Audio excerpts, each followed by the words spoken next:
This is the Business Leadership Series Minute with your host and best-selling author of Don't Buy a Duck, Derek Champagne.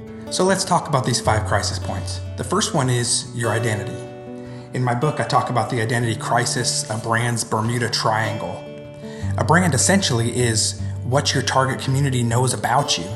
I've often seen great products and successful business people who have an amazing story to tell, an amazing service, but they're not quite sure how to effectively tell their story. I like to recommend to clients to make sure that their brand is top of mind and tip of tongue. And that is easier to do when you have a concise message and you package up more concisely who your brand is and why it matters to your target. So we like to recommend that you make sure you have an elevator pitch, some kind of concise message that you, your team, and your brand ambassadors, those who are enthusiastic about your brand, customers who have engaged with your product, give them an easier way to refer your services. And when you have a clear identity and there's a clear association with the experience that your target customer is going to have with your brand, it makes it easier for them to say yes to you when they're presented with the opportunity to buy or engage with your services or your product. Let's use Starbucks as an example here. When you drive by a Starbucks, you know exactly what it would feel like to be sitting inside.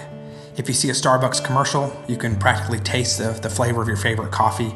You know the experience, you know what Starbucks stands for, from sipping your favorite coffee to engaging with a friend, to the familiar smells and sounds, to snacking on your favorite scone.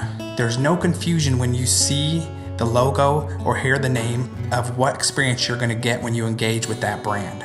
So in better figuring out who you are and what your brand offers and what you want to communicate to your customers, you really essentially get to write your own story from the very first word on. You get to help shape perception about who your brand is and how consumers can engage with you in a meaningful way.